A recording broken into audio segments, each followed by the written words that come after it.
If you are a long-time viewer of this channel, you would know that one of my most exciting E3 2018 announcements and reveals had to be Resident Evil 2 Remake. Now, this was something that had been in development at Capcom for quite a while, and a lot of people were speculating if the game even existed because Capcom never showed off anything from it. But during Sony's press conference at E3 2018, we finally got to see Resident Evil 2 Remake, and I was absolutely blown away. The original Resident Evil games, like Resident Evil 1, 2, 3, and Code Veronica, are some of my favorite games of all time as an old school survival horror fan. So I was definitely curious to see what Capcom would do with Resident Evil 2. Would it just be an HD texture pack, or would it actually be a reimagining like we saw with the original Resident Evil on the GameCube? And I'm happy to say that Capcom has done something very special with Resident Evil 2. This game is just a testament to one of Capcom's biggest strengths that I feel like they don't really explore enough. So what is Resident Evil 2 all about? Should you be checking out this game? And honestly, what makes Resident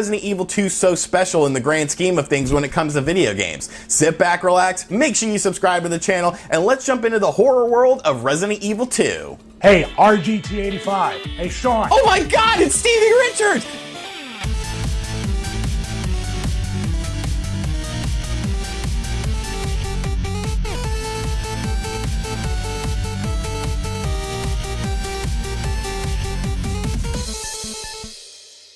So like I alluded to in the intro, this game is a reimagining, not just a simple remake. You see a lot of companies come along and just do HD textures, maybe clean up the sound, add some control schemes, add some more content to a game, and then release it as an HD remaster. But this game is definitely more akin to the original Resident Evil that was released on the GameCube. Of course, Resident Evil 1 was redone for the GameCube, and they added in so much stuff. It felt like a completely different game. And that's what Resident Evil 2 really brings to the table. It's only the same game in terms of name, setting, and characters, in my opinion, because everything else is built from the ground up. Now, of course, the main story remains sort of the same. There's a zombie outbreak in Raccoon City, and you have to go in there and figure things out depending if you're Leon or Claire. Now, admittedly, I've only played through Leon's first campaign and defeated that campaign, but it's just a game that I didn't want to rush through, but it's a game that I still wanted to talk about because it's a very special game, in my opinion. So, of course, you're going into Raccoon City, and right off the bat, you start to realize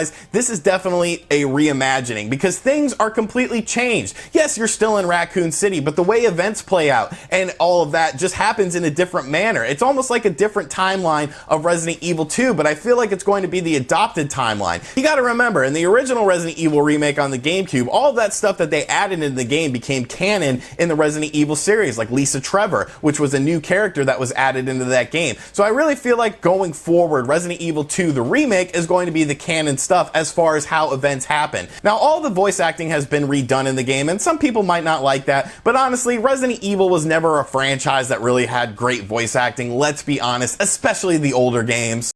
What is this? What is it? What is this? What is it? What is it?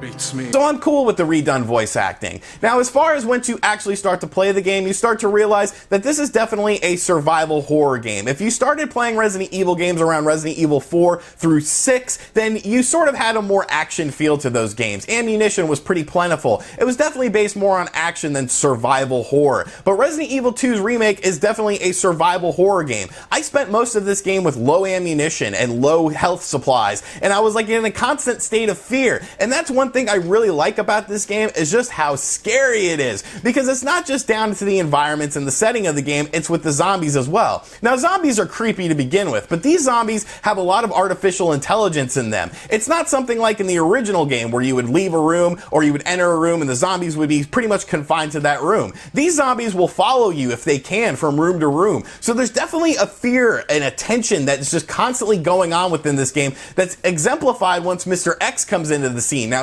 spoiler alerts, minor spoiler alerts, there is a character called Mr. X who will make your life a living hell in this game. And I really like how they did him as well. Once again, the AI was very smart and very intelligent. Now, I did play on the standard difficulty. There is an easier difficulty that allows you for some basic health regeneration, and zombies and enemies are quicker to kill. And then, of course, there is a harder difficulty as well that I haven't explored yet. But I definitely think the standard difficulty is very good. It provides a great challenge. You'll be saving a lot. And one thing that I like is no ink ribbons. You go up to a typewriter and you simply just go to the typewriter and then you're good to go. Of course, the biggest deviation in this game has to be in terms of the gameplay. The original Resident Evil 2 had a fixated camera and tank controls, whereas this game is more akin to how Resident Evil 4 plays with an over-the-shoulder camera perspective. And I thought maybe at first that would take away from some of the tension of the game, but it really doesn't. It makes the game feel a bit snappier. It makes the game feel a bit more fluid as well. And I like how Leon controls and moves. I do think he runs a bit slow, which I kind of noticed. I don't know if anyone else noticed this, but I just feel like in general, he moves a bit slow, so you kind of have to adjust to how you're playing the game, because you're not going to want to go through and kill every zombie and kill every enemy in your way. You're going to want to dodge and juke and jive a little bit in order to conserve ammunition.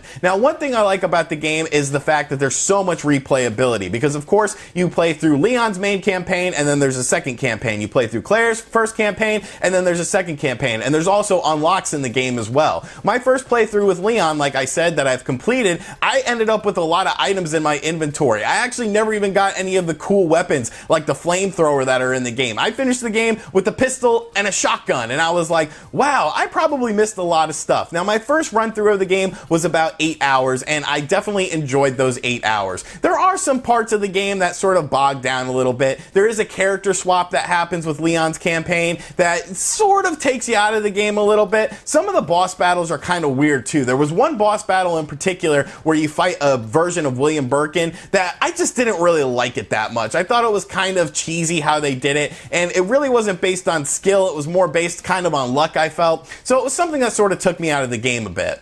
Graphically speaking, I think the game looks really good. The zombies all look very nice. All of the enemies like the lickers and the bosses you'll encounter look really good. And the environments look really nice as well. I do feel the game could be a bit too dark at times. Leon does have a flashlight that you could shine around in areas, but sometimes it just felt like it was a bit too dark. One of the additions that I really like in the game though has to be the fact that zombies will lose body parts and stuff like that. You could blow zombies' heads clean off, or you could damage their face. There's ligament damage in the game, and I think it's very well done in terms of graphics. One thing that I thought was really cool that's in addition to this game is whenever you get the map system in the game, by picking up maps in the levels, it tells you where certain items are. So if you don't have enough inventory space to pick up an item when you go into a room initially, you can actually go back and look on the map and see what items you might have left in that room. That's something that was very helpful in my opinion. The map system has definitely been upgraded to make it a more streamlined and smooth experience. There still are puzzles in the game as well, but they're not really challenging. I felt most of the puzzles require you from,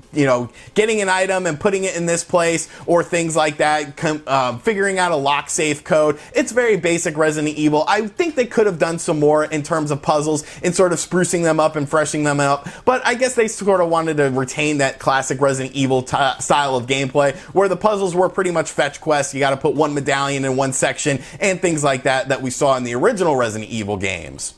But what makes Resident Evil 2 so special in my opinion is just how damn good Capcom is at doing these reimaginings of games. You see so many companies come along and throw some HD textures on a game or combine a few games and sell them into a pack and be like, oh, here's some more games. But Capcom is really taking the time and effort in taking their mainline games, their big games, the games that we know them for, and really making them for the modern era. We originally saw it with the PlayStation 1 to GameCube with the original Resident Evil, but I feel like Resident Evil 2 is an even bigger jump. Yes, it's still Resident Evil 2 in terms of setting and in the basic story and in the characters, but so much stuff has changed, it really feels like a brand new experience. Where you expect there a liquor to be, there's not going to be a liquor. Where you expect the gun store to be, the gun store is not going to be there. So many things have been added to the game, it just feels like a brand new game. It feels like a brand new experience. And considering that survival horror games have been kind of quiet over the past few years, a lot of them have been shifting more towards action-based stuff, it's great to see Resident Evil return to form with Resident Evil 2.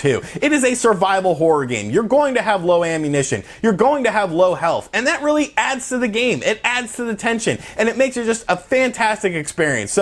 So I'm completely in love with Resident Evil 2 if you couldn't tell. Yes, there's a few minor quirks that I have with the game, but all in all, it's a fantastic game. I can't wait to play more of it, do the other scenarios, and unlock more stuff in the game. So let me know in the comments section down below what you think of Resident Evil 2. Have you picked up this game? Have you been playing it? And if so, have you been enjoying it? And as always, thank you for checking out this video. If you're new to the channel, make sure you subscribe and turn on notifications. Let me know in the comments section down below if you want to see Capcom do more with this. If you want them to do Resident Evil 3 and Resident Evil Code Veronica, because because I feel like you have the engine here with Resident Evil 2 now. This engine is fantastic. It looks great and it plays great in the modern era. So why not just implement Resident Evil 3 and Resident Evil Code Veronica in the same style, in the same engine, and make these games once again, because I think it would be something very special. And as always, I will catch you guys on the next video. Later.